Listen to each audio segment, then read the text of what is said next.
Mateus 4,19, a palavra de Deus nos diz assim: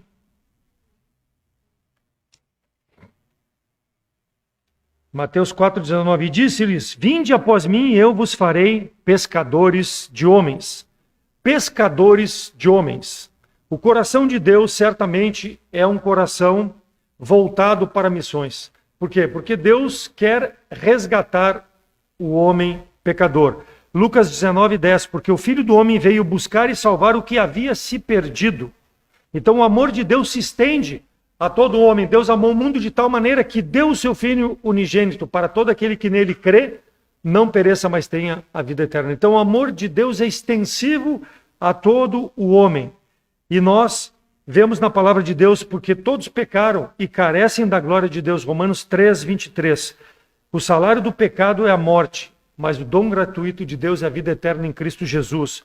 Romanos 5:12, pelo que como por um homem entrou o pecado no mundo e o pecado, a morte, passou a todos os homens, assim também todos os homens pecaram.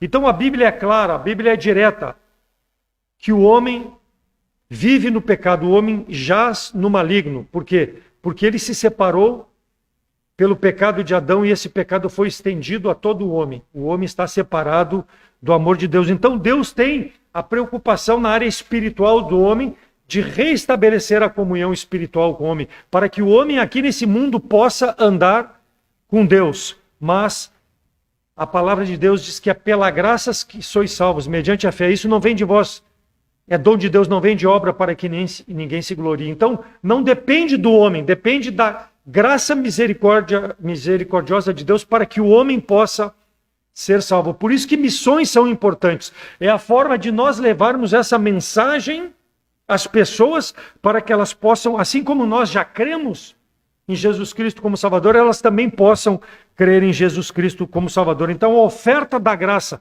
ela é estendida sem reservas a todo o homem. Para isso ele precisa se apropriar dessa graça, ele precisa crer em Jesus Cristo como Salvador. Livrar-se da maldição do pecado que foi introduzida através do pecado de Adão. Então eu creio, irmãos, que é importante missões na vida da igreja e na vida de cada um de nós em Cristo Jesus. Nós sustentarmos missionários, nós orarmos por missionários. Mas eu creio que o mais importante é eu fazer a minha parte de ser um missionário aonde Deus me coloca. Eu acho isso mais importante do que tudo. Porque se eu não fizer isso aonde Deus me coloca, eu não vou ter um coração para sustentar missões aonde eu não posso ir e orar por missionários. Porque se eu não tenho interesse pelas pessoas que estão próximas de mim, que estão indo para o inferno, e eu sei disso, como que eu vou me interessar por missões aonde eu não posso ir? Então o crente ele precisa ter, na minha maneira de ver, esse entendimento. Amar o pecador que está próximo dele. Aonde? Meu irmão, meu vizinho, aonde eu trabalho, aonde Deus me coloca, as oportunidades que eu estou vivendo nessa cidade, para que eu possa ser esse missionário. E ele fala quando diz ali, vinde após mim e vos farei pescadores de homem. Ele não está falando lá para o pastor Gustavo Lopes somente, ele está falando para mim, Davi. Ele quer que eu seja um pescador de homens, que eu leve a mensagem da salvação em Cristo Jesus. Eu vos farei pescadores de homens. Jesus Cristo, então, está se referindo ao que Jeremias falou lá em Jeremias 16:16. Eis que mandarei muitos pescadores, diz o Senhor, os quais os pescarão. Tu estás disposto a ser um pescador? Tu estás pescando? Está se envolvendo com essa prática? Mateus 4,19 então nos exorta. Então ele chamou aqui em Mateus 4,19 a Pedro, André, discípulos seus, a serem pescadores, ou seja, a viver para o ministério, especificamente esses dois e outros apóstolos, mas essa verdade ela é aplicável na minha vida também. Ele quer que eu seja um pescador de homem. Por quê? Porque Pedro, Tiago, João, André, todos andaram com Cristo. E se eu ando com Cristo, eu preciso ser um Pedro, Tiago, João, André. Eu preciso ser um pescador. Não vou viver do ministério. Não vou ser sustentado pelo ministério. Mas eu vou ser um pescador de homens. Cumprir o propósito pelo qual Deus me salvou e me mantém ainda nesse mundo para que eu possa levar a mensagem da salvação em Cristo Jesus. Então Deus nos chama ao trabalho. Ele chamou pescadores, pessoas que estavam trabalhando para que pudessem fazer a obra do Senhor. Ele chama nós aonde nós estamos trabalhando. Deus não quer usar desocupados, Ele quer usar pessoas que estão envolvidas nas suas atividades no mundo secular, para onde tu estejas, tu possa ser uma bênção, ser um propagador do Evangelho, ser um missionário, ser um pescador de homens. Então a diferença está em eu me colocar à disposição. Quando Cristo chamou aqueles, eles abandonaram a sua pesca, abandonaram as redes e seguiram o Salvador. Foram fazer a vontade do Senhor. Pescador de homens significa o salvo em Cristo Jesus. Ser esse instrumento. É só isso. O pastor falou pela manhã que Deus criou o mundo, depois criou os anjos, e Ele não quer usar os anjos, Ele quer usar a criatura dele. Nós, salvos em Cristo Jesus, aqui nesse mundo, para que nós propaguemos o Evangelho. Ele quer usar. Então o requisito principal para que eu possa ser pescador de homens é ser salvo. Eu sou salvo, então eu preciso me colocar à disposição do Senhor. Ele quer me usar. E andar como Salvador. Ou seja, pouco me importa se eu vou ser um pescador de homem, se eu não tiver uma vida santificada, separada. Eu preciso fazer a diferença para as pessoas. Elas precisam ver algo diferente na minha vida. Uma vida transformada. Para que eu possa trazer resultado a essa pesca. Porque senão o trabalho vai ser em vão. Se eu não viver uma vida santificada para o Senhor, separada, não vai trazer resultado. Então as nossas vidas devem mostrar, além da vontade de me apresentar, a vontade de servir ao Senhor, que realmente eu faço diferença, porque eu tenho uma vida transformada. Onde Deus me coloca, eu vou ser um discípulo, eu vou ser não temos mais um apóstolo nos dias de hoje. Então quem irá nos ensinar a ser um pescador de homem? A palavra de Deus aqui, ó, vinde após mim e vos farei pescadores de homem. Então o Senhor, Ele instrui dia a dia na sua palavra como nós devemos agir. Agora eu preciso também me dedicar a estudar a palavra de Deus, depender daquilo que o Senhor fala, para que eu possa esteja aparelhado, ter o conhecimento, para quando alguém me pedir a razão da fé que existe em mim, eu possa, através da palavra de Deus e não através do meu achismo, mostrar aquilo que Deus representa para a pessoa que não tem Jesus Cristo como Salvador. Então é importante eu estar equipado, eu preciso viver, praticar a palavra de Deus. Por isso que a santificação faz parte desse ministério. Senão não vai haver resultado. Então o meu comportamento ele deve ser condizente com a palavra que eu prego. A palavra de Deus, ela precisa ficar impregnada no meu coração, na minha mente. É isso que o Senhor falou lá para o povo de Israel, Deuteronômio 6, 5-9. Amarás, pois, o Senhor teu Deus de todo o teu coração, de toda a tua alma e de todo o teu poder. E essas palavras que hoje te ordeno estarão no teu coração. Ou seja, dentro de ti, da tua alma. Aquilo ali faz parte de ti. E as intimarás aos teus filhos, e delas falarás sentando em tua mesa e andando pelo caminho, e deitando-se e levantando-se. Ou seja, no teu viver, isso faz parte da minha vida. Eu sei esse testemunho.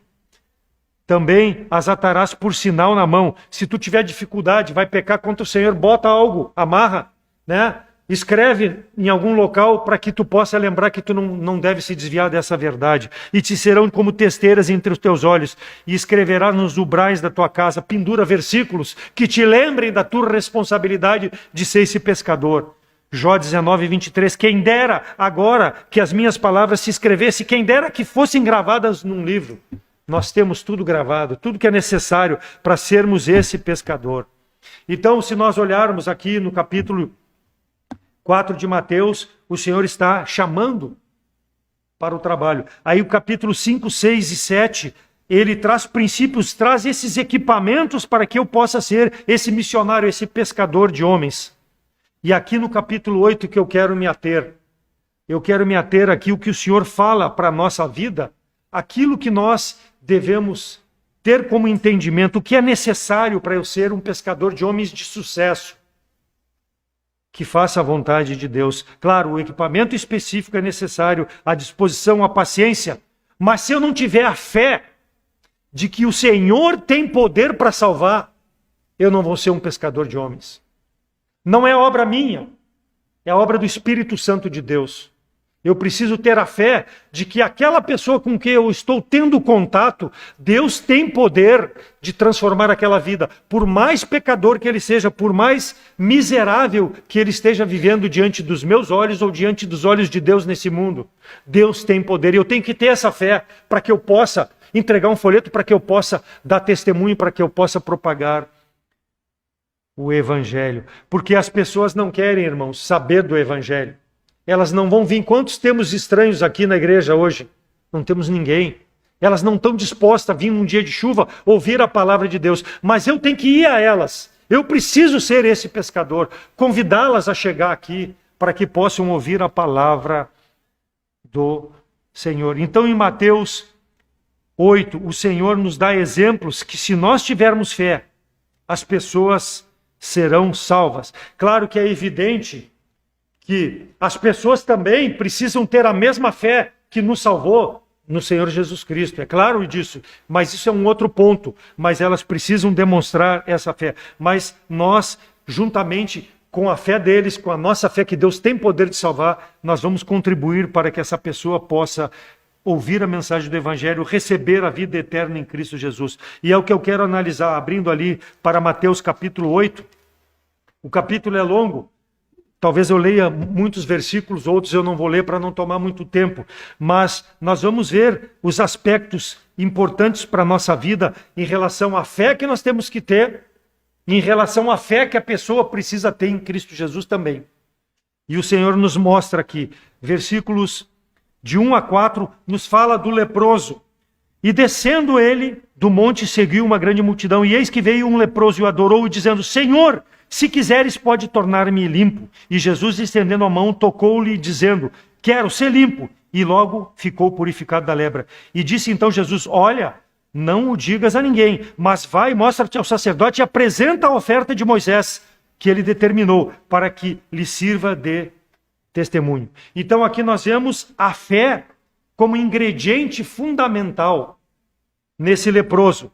O homem leproso tinha a fé necessária para ser salvo. Versículo 2 nos mostra isso. E eis que veio um leproso e o adorou e disse ao Senhor: Senhor, se queres, eu posso ficar limpo. O leproso perguntou para o Senhor: Senhor, tu quer que eu fique limpo? Ele sabia que Jesus Cristo podia curá-lo. Ele tinha fé que só Jesus Cristo podia curá-lo daquela enfermidade. Se queres, isso é importante, uma fé genuína. Qual era a dúvida do homem? Porque se ele disse: Senhor, se tu queres, tu pode me curar. Esse homem tinha uma dúvida. Porque senão ele diria: Senhor, me cura. Qual era a dúvida do homem? Conforme a lei levítica, o leproso ele tinha que viver separado. Ele não podia ter contato com as pessoas. Então talvez quando ele se aproxima de Jesus Cristo, ele tivesse a dúvida no coração dele: será que o Senhor vai me receber? Será que o Senhor vai me tocar? Ele vai me deixar eu tocar nele?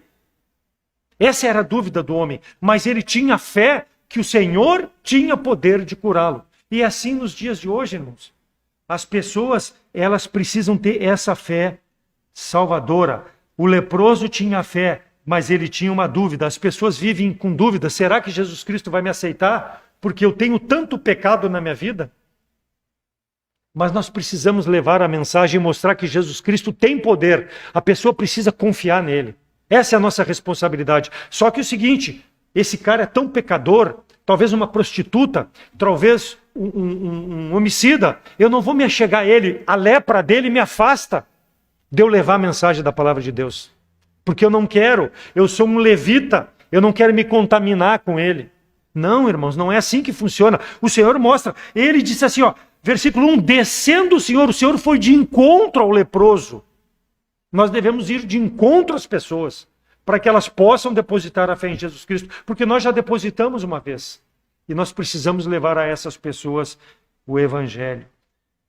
O leproso, então, tinha fé, mesmo duvidando, mas se confessarmos nossos pecados, o Senhor é fiel e justo para perdoar todos os pecados e nos purificar de toda injustiça. Não há pecado que o Senhor não possa perdoar. Então o leproso, mesmo na dúvida, sabia que o Senhor tinha poder e o Senhor o curou. Porque ele diz lá no versículo 4, olha, não digas a ninguém, mas vai e mostra-te ao sacerdote.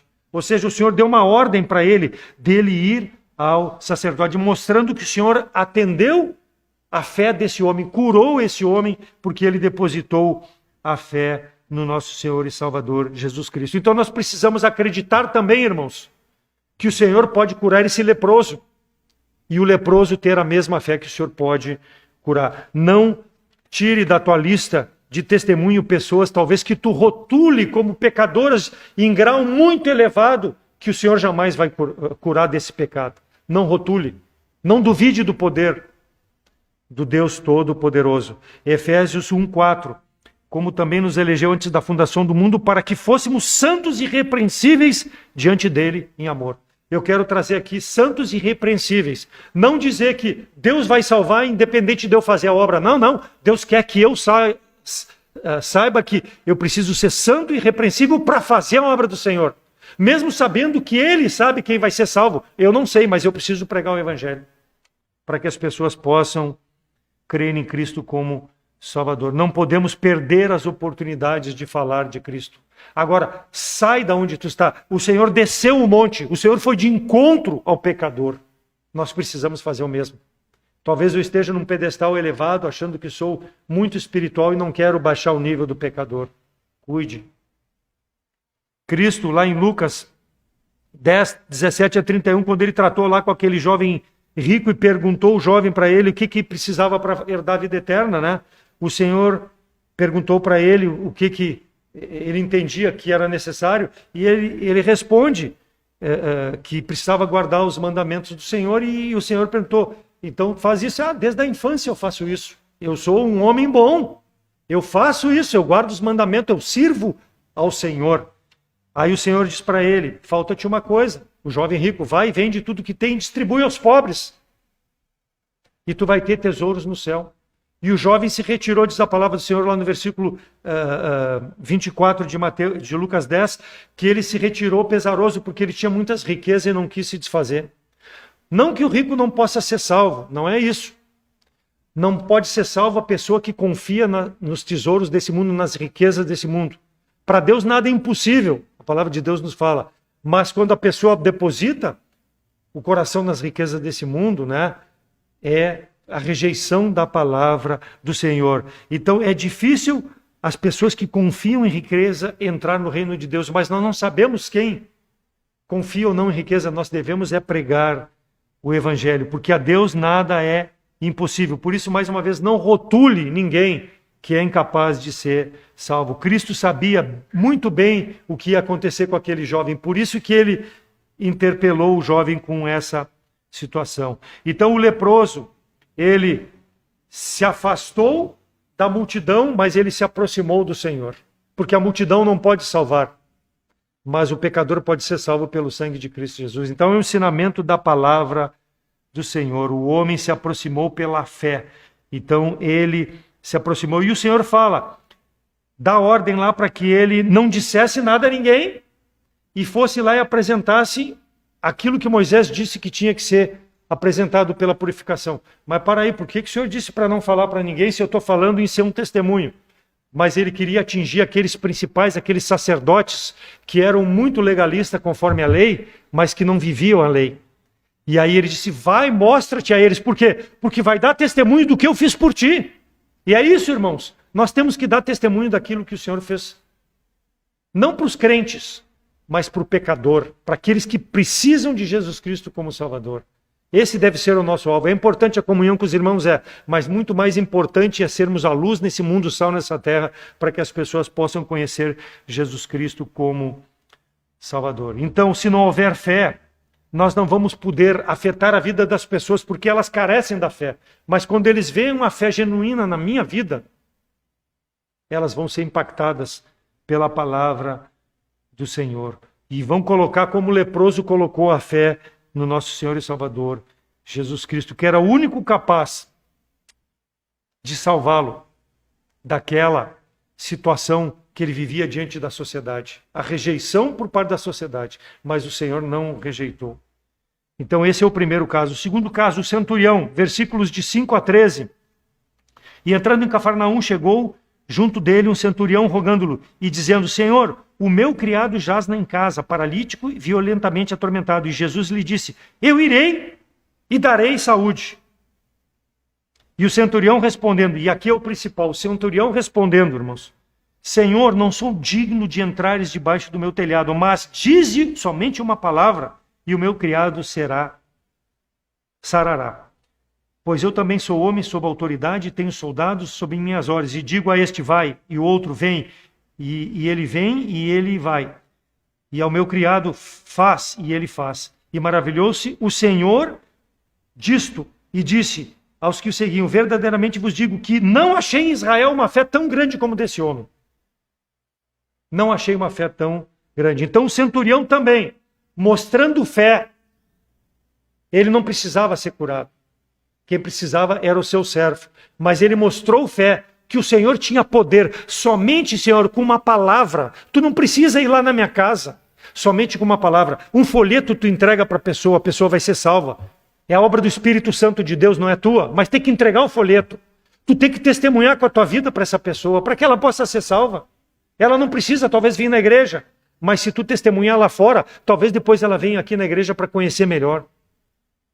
Talvez um convite que tu faça para ela, somente ela não vai vir. Então nós devemos, irmãos, seguir o que fez o centurião. Uma palavra, levar a palavra para que as pessoas possam crer.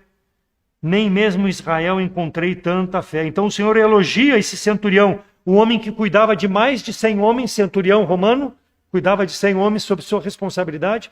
A esse vai e faz, a esse vem e obedeciam. Senhor, diz só uma palavra vai curar o meu servo. Aqueles que observavam a lei se achavam superiores. E aqui nós vemos a humildade desse centurião. Só por uma palavra, Senhor.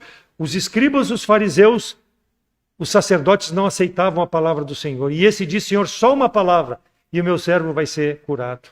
Porque ele tinha fé, ele cria no Salvador. Enquanto aqueles da lei não criam. Por quê? Porque eles se achavam descendentes de Abraão, se achavam melhores do que qualquer um. Mas não, eles careciam da salvação em Cristo Jesus. Então, versículos 7 e 8, nós temos o exemplo do Senhor enfatizando que Ele não precisa fazer a obra. Nós é que precisamos fazer a obra. Ele não precisa estar presente lá pessoalmente. Nós é que somos esse testemunho lá para as pessoas. Só levando a palavra do Senhor, que é suficiente. Esteja pronto, então, irmãos, falar da palavra de Deus. Conhece a palavra de Deus? Sabe um versículo que tu possa dar para a pessoa que está com necessidade de um determinado assunto? Tu tem esse entendimento? Por isso que o aparelhamento, a instrução que eu falei lá no início é fundamental. Procura apresentar-te como obreiro aprovado que maneja bem a palavra da verdade, que não tem do que se envergonhar, para que quando alguém pedir razão da tua fé, tu possa demonstrar. Esteja pronto. A pessoa precisa ser salva, ela precisa ver a diferença da palavra de Deus quando tu aplicar na vida dela. Não vem com ideias tuas ou com experiências pessoais, como muitas igrejas estão pregando, experiências pessoais. Não, é a palavra de Deus. Um testemunho é importante, claro que é, mas isso não é. Testemunho é diferente de experiência. Testemunho é vida, de santidade, de abnegação, de dependência do Espírito de Deus para fazer a obra que o Senhor nos dá.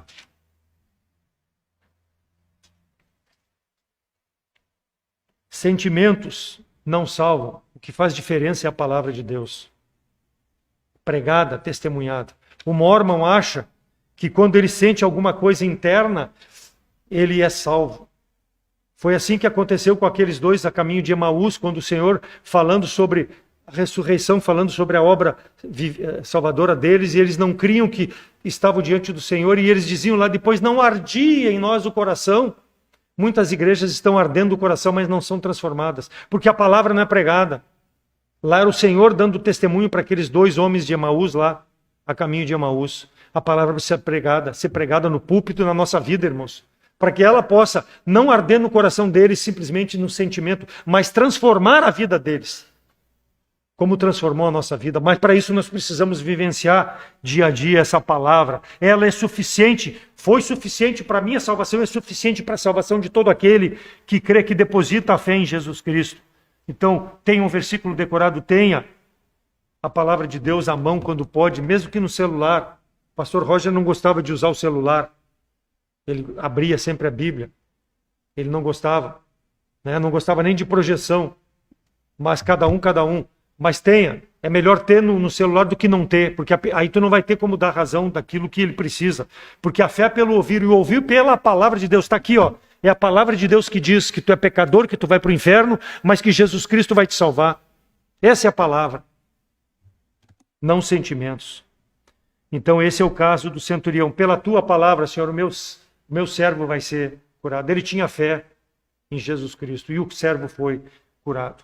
A sogra de Pedro e os demônios ali, do versículo 14 a 17, 14 e 15, a sogra de Pedro diz ali: e Jesus entrando em casa de Pedro viu a sogra acamada e com febre, e tocou-lhe na mão, e a febre a deixou, e levantou-se e o serviu. Poder da palavra de Deus. O Senhor curou a sogra de Pedro. Muitos dizem que Pedro não era casado. Não, Pedro era casado. A palavra de Deus mostra claramente aqui. Quando Cristo curou a sogra de Pedro, mostrou a ela a misericórdia de Deus. E aí ela passou a servi-lo. Se Deus mostrou misericórdia para a tua vida, por que tu não é um pescador de homens? Por que tu não serve ao Senhor? Por que tu tem vergonha de falar do Evangelho? Falar daquilo que Cristo fez na tua vida? O salvo precisa servir. Talvez eu sirva com menos afinco do que a irmã Tati ou com o irmão Jorge, mas eu preciso servir. Eu não preciso olhar para os outros como eles estão fazendo. Eu preciso fazer a minha parte. Versículo 16 e 17. O Senhor expulsa os demônios. Diz ali: chegada a tarde, trouxeram-lhe muitos endemoniados, e ele, com a sua palavra, expulsou deles os demônios e curou todos os que estavam enfermos, para que se cumprisse o que fora dito pelo profeta Isaías, que diz: ele tomou sobre si as nossas enfermidades e levou as nossas doenças. O Senhor expulsa os demônios. Aqueles demônios atormentavam aqueles homens, e eles chegaram para serem curados, e não para buscar salvação, mas o Senhor trouxe salvação para eles. Muitas igrejas pregam cura, pregam um monte de baboseira, não pregam a palavra de Deus que cura o homem da condenação do pecado. Não pregam a palavra de Deus. Então é uma exortação para nós, irmãos. Pescador de homem tem poder para pregar a palavra de Deus aos perdidos. João 6, 53 a 56, Jesus, pois lhes disse: na verdade vos digo que se não comerdes a carne do Filho do Homem e não beberdes do seu sangue, não tereis vida em vós mesmos. Quem come a minha carne e bebe o meu sangue tem vida eterna, e eu ressuscitarei no último dia, porque a minha carne verdadeiramente é comida, e o meu sangue verdadeiramente é bebida. Quem come a minha carne e bebe o meu sangue permanece em mim, e eu neles. Cristo então mostrou que não era comer fisicamente, mas era comer aquilo que Cristo entregava, a palavra de Deus, para as pessoas serem curadas, seja de demônios, seja de enfermidades. Nós vimos na nossa leitura que aquele homem de 40 anos foi curado por Pedro, naquele período, que ainda não tinha a palavra escrita. Hoje nós temos a palavra, ela que cura o pecador, ela que cura o coração do homem, ela que transforma. Não cura a parte física, mas cura a parte espiritual, a parte emocional do homem. Que ela tem poder para isso. E aí, versículos 60 e 66, depois de Cristo falar sobre ele ser a carne para que o homem pudesse comer e ser curado, olha o que as pessoas disseram. Muitos, pois, de seus discípulos, ouvindo, disseram: duro é esse discurso. Nós vamos ouvir isso, irmãos. As pessoas vão nos desanimar quando nós falarmos que elas precisam de Jesus Cristo para fugir da condenação eterna. Duro esse discurso, mas nós precisamos falar. O Senhor mostra aqui. Quem pode ouvir? Então muitos dos seus discípulos tornaram para trás e já não eram mais com ele. Muitos voltaram por não crer no poder da palavra de Deus. Lembre, não é obra tua, é do Espírito Santo de Deus. Agora tu precisa, com o poder da palavra, pregar o Evangelho. O escriba, do versículo 18 a 22, como seguir a Jesus, diz ali: e Jesus, vendo em torno de si uma grande multidão, ordenou que passassem para o outro lado. E aproximando-se dele, um escriba disse-lhe: mestre, onde quer que fores, eu te seguirei. E disse Jesus: as raposas têm covis, as aves do céu têm ninhos, mas o Filho do Homem não tem nem onde reclinar a cabeça. E outro de seus discípulos disse: Senhor, permite que primeiro eu vá sepultar meu pai. Jesus, porém, disse-lhe: segue-me e deixa os mortos sepultar os mortos. Mas como é duro, Senhor. Nós vamos ver o que o Senhor quer nos ensinar com essa dureza aqui, que aparentemente diz, deixa os mortos sepultar os mortos. O escriba, primeiro, versículo 19, ele fala, mestre, aonde quer que fores, irei, eu quero te servir. O primeiro passo do escriba foi, eu vou te servir, Senhor. Tu quer me fazer pescador de homens, eu vou te servir. Mas aí, versículo 21, ele diz, Senhor, permite primeiro que eu vá sepultar ao meu pai. Quer dizer, como que tu quer servir ao Senhor se tu tem algo no mundo que te prende para servir ao Senhor? Eu preciso sepultar o meu pai. Ou seja, ele estava priorizando coisas na sua vida ao invés de servir o Evangelho, ao servir ao Senhor. Aqui, o Senhor nos dá um ensinamento daquele discípulo cujo pai ainda estava vivo, mas a lei dizia que o filho não podia abandonar o pai quando, numa idade que estava como desse pai, ele não poderia abandonar o pai e fazer qualquer outra coisa, conforme a lei dizia. Ninguém poderia estar fora de casa com um pai idoso. O pai não havia morrido, mas o pai era idoso, estava próximo da morte. Então, espera eu morrer, meu pai morrer primeiro, aí depois eu vou te servir. Espera eu casar primeiro, depois eu vou te servir. Espera eu ter um bom emprego, Senhor, depois eu vou te servir. Espera eu comprar um carro, depois eu vou ir à igreja, Senhor. É assim que funciona, muitas vezes até com um crente em Cristo Jesus. Aí o Senhor dá o ensinamento. Mesmo que aquele idoso precisasse os cuidados, tá? O Senhor mostra que o reino de Deus está acima de toda e qualquer coisa que nós possamos pensar e ter nesse mundo. Não foi o Senhor disse que dentro de casa nós teremos 2 contra 1, 3 contra 2, por causa do reino de Deus? Foi o Senhor que falou isso. E aquele que quiser seguir, faça a minha vontade, larga tudo que tem nesse mundo para me seguir, não foi o que o Senhor falou? Então ele está dando aqui o mesmo ensinamento. Não arrume desculpas, sirva a Deus, conforme Deus te dá a tua condição. Seja tão rico, seja tão pobre, não importa, sirva a Deus conforme a condição que Deus dá para tu fazer a obra que Ele tem para te fazer, só onde tu pode ser pescador de homem. Eu não posso ser lá, mas tu pode. É isso que Ele está nos dando aqui de ensinamento. Não arrume desculpas. Siga ao Senhor. Quando? Hoje. O tempo é hoje. A presente hora é hoje. Deixe os mortos sepultar os mortos. Ele vai morrer. Mas tem pessoas que precisam da palavra de Deus, que precisam entender. Talvez nós já tenhamos em casa, é o meu caso, esgotado completamente o testemunho, as condições de salvação daqueles meus irmãos. Não que eu abandonei e continuo orando por eles, mas já não mais por palavras, mas por uma vida que impacte a vida deles, porque eles foram criados dentro da igreja, dentro do evangelho, e viraram as costas, como diz Pedro. Melhor fora não terem conhecido a verdade do que, conhecendo a verdade, abandonar a verdade. Então eu não desisti deles, mas eu já não sou mais tão ansioso para querer dobrar o braço deles e mostrar para eles que estão mortos nos seus delitos e estão indo para o inferno. Isso não compete a mim, é o Espírito Santo que tem que fazer essa obra. Então eu preciso continuar testemunhando com uma vida. Então eu estou agindo dessa forma agora com os meus familiares. Mas muitos arrumam como desculpa para não servir ao Senhor. Não deixei de amá-los, mas hoje eu não pratico coisas que eu praticava um tempo atrás com eles. Por quê? Porque isso não traz glória para Deus. E prejudica até meu testemunho em vez de glorificar a Deus no meu testemunho. Então, versículo 22, Cristo diz que aquele que deseja servir deve fazer sacrifícios. Eu devo abandonar algumas coisas na minha vida, talvez pecados de estimação, eu devo abandonar para poder servir ao Senhor. Porque senão eu não serei capaz de fazer a obra. Abandonar o que me prende a esse mundo. Buscai primeiro o reino de Deus e a sua justiça, e todas as coisas vos serão acrescentadas. Pode ser um emprego, pode ser uma situação de uma moradia melhor, pode ser o que for. Se eu der o passo de fé, de fazer a obra do Senhor onde Ele me coloca, Deus vai derramar as bênçãos, não que nós preguemos isso, mas Deus vai derramar as bênçãos, as janelas do céu serão abertas, que vai ter abastança que eu não vou poder nem ter contar. Né? O ditado aquele, mais tem o Deus para dar do que o diabo para tirar.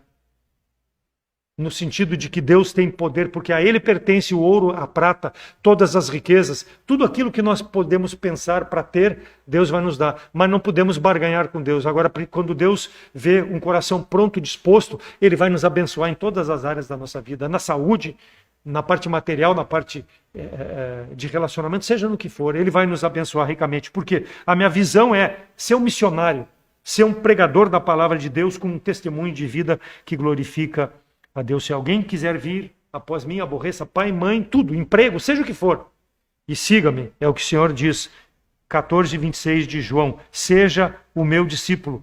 Lucas 6:46, e por que me chamais Senhor, Senhor, se não fazeis o que eu digo? Vinde após mim, e vos farei pescadores de homens, é o que o Senhor quer. Então coloque isso na tua mente, no teu coração, se ainda não tem, de buscar fazer para o Senhor a obra antes de sustentar missionário, antes de sustentar missões com oração. Faça a obra onde Deus te coloca. Não estou dizendo aqui para desprezar as coisas.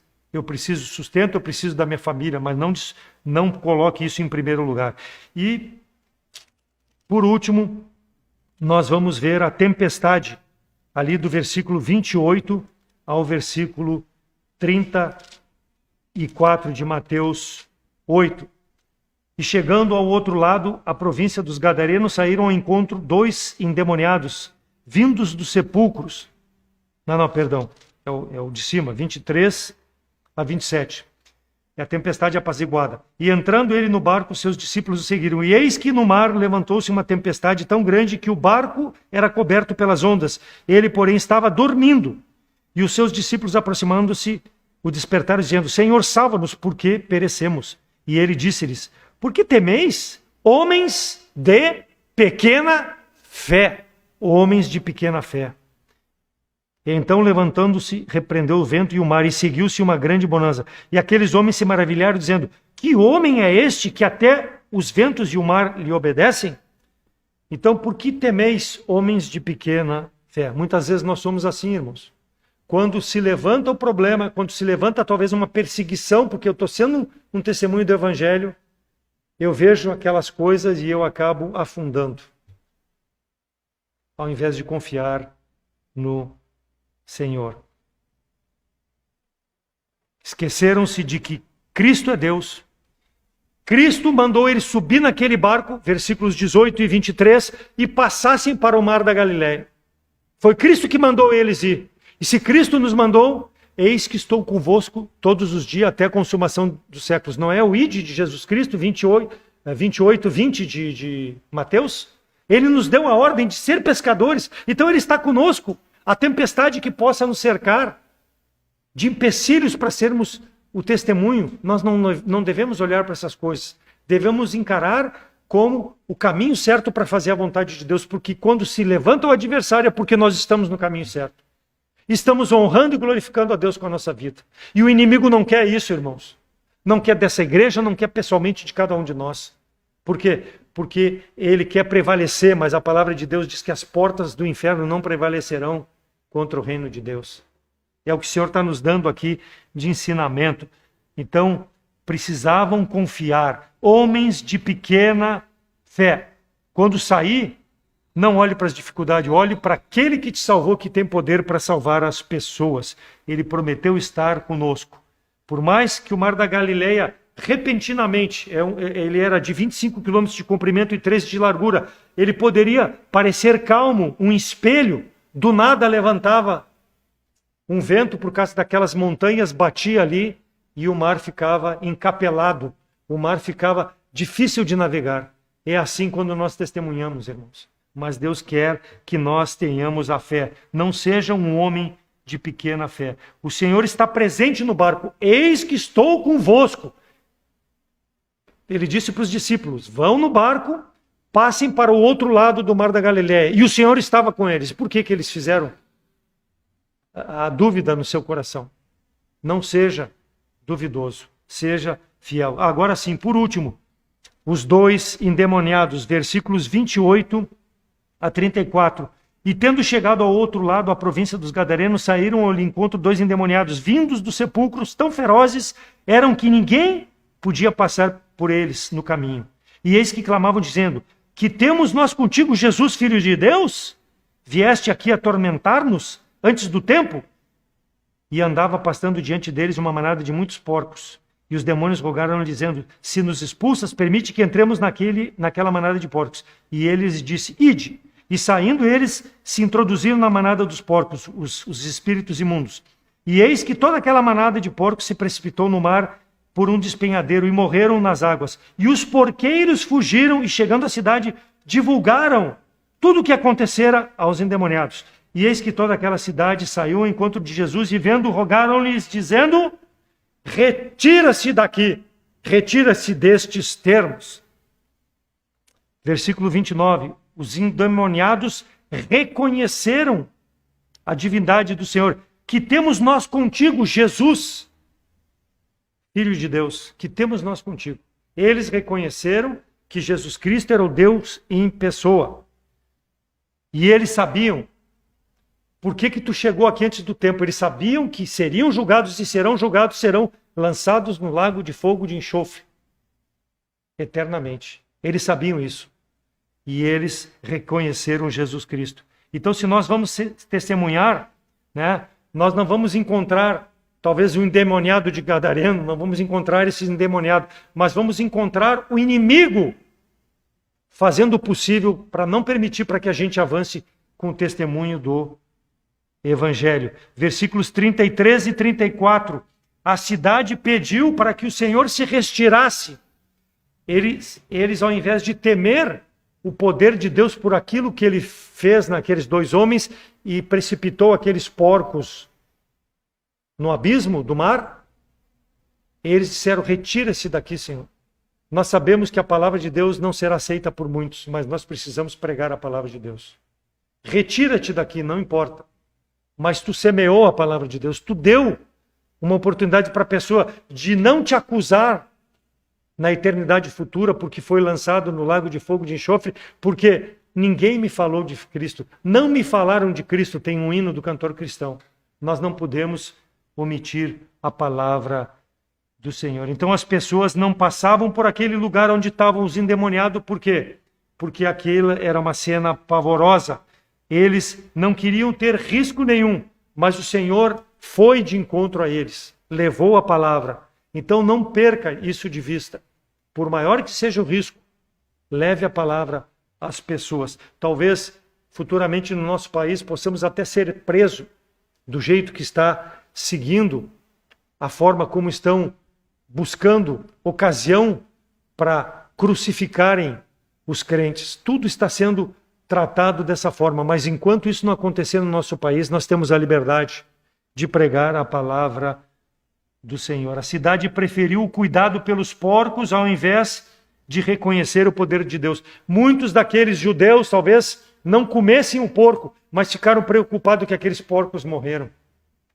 Eram animais para o sustento deles, mas aqueles dois foram salvos pelo poder de Deus, porque eles colocaram a fé no Senhor que tinha poder de salvar. Então as pessoas rejeitavam ao Senhor, mas aqueles dois homens não rejeitaram. Quando testemunhamos, a nossa responsabilidade é de chamar a atenção às pessoas. Não insista, não seja intransigente, não seja inconveniente, mas seja preciso, entregando a palavra de Deus às pessoas.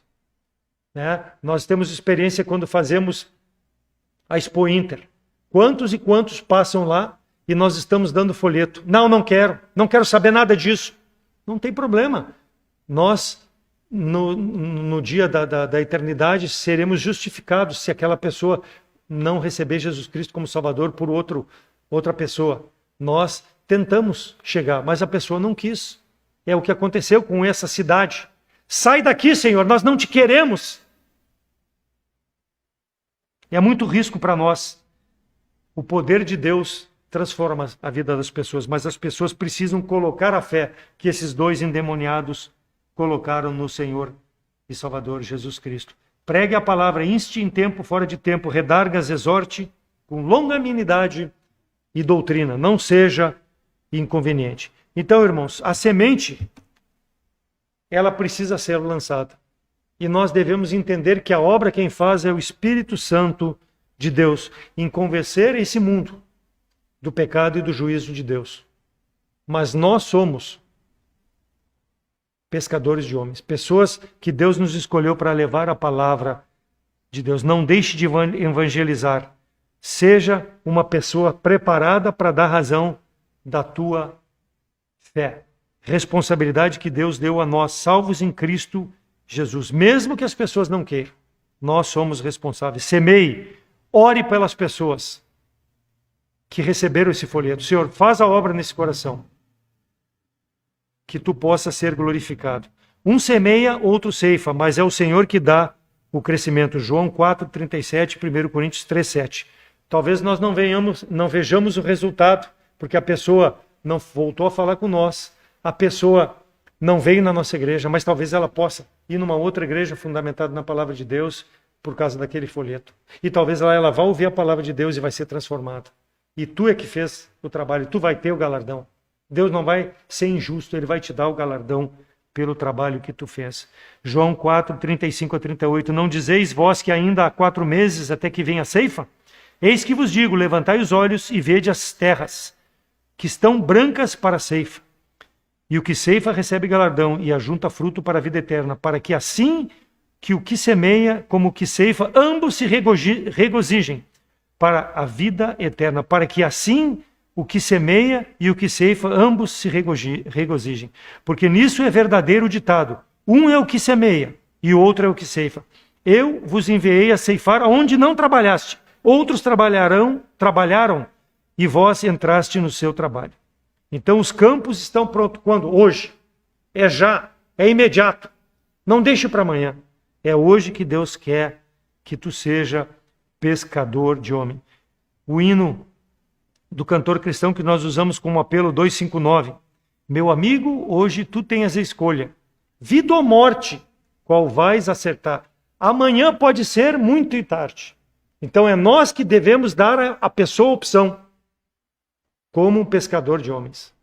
Não deixe para outro fazer. Faça tu, meu irmão. Que eu possa ter esse entendimento também para fazer o que o Senhor nos diz. Porque diz, ouvi-te em tempo aceitável e socorri-te no dia da salvação. Isso é Isaías 49:8, que está repetido lá em 2 Coríntios 6:2. Eis agora o tempo aceitável. Eis agora o dia da salvação. Então o Senhor quer que nós sejamos pescadores. Confie na palavra do Senhor. Lembre-se de que Ele está contigo. Estou convosco todos os dias, presente nesse trabalho que está fazendo. Mesmo sabendo que as pessoas vão rejeitar. Mas o trabalho no Senhor não é em vão. Mesmo que as pessoas não aceitem, Deus vai nos recompensar. Não materialmente, mas com o servo bom e fiel. Porque Ele viu à disposição do meu coração, do teu coração, de fazer a obra que Ele nos deu responsabilidade. Que os anjos desejaram fazer, mas Ele não deixou, porque Ele deu para nós salvos em Cristo Jesus. Devemos então pegar o barco e ir, descer o monte e ir em busca dos pecadores. Assim também a fé. Se não tiver obras, é morta em si mesma. Mas dirá alguém, tu tens fé? Eu tenho as obras. Mostra-me a tua fé sem as tuas obras. E eu te mostrarei a minha fé pelas minhas obras. Tu crês que há um só Deus? Faze bem. Também os demônios creem e se estremecem. Tiago 2:17-19. Só que os demônios não são salvos. Mas a pessoa pode ser salva porque está vendo a obra que nós estamos fazendo. Que nós possamos, irmãos, cumprir as responsabilidades de sermos, em primeiro lugar, um pescador de homens. Para depois pensar em sustentar missões, como nós temos no quadro, missionários fora daqui, e orar por esses missionários, para que também nós possamos participar desse ministério. Que Deus possa atender as nossas orações, para ter misericórdia, se nós temos falhado, mas precisamos orar. Senhor, me dá intrepidez, força, para que eu possa ser esse pescador de almas. Amém?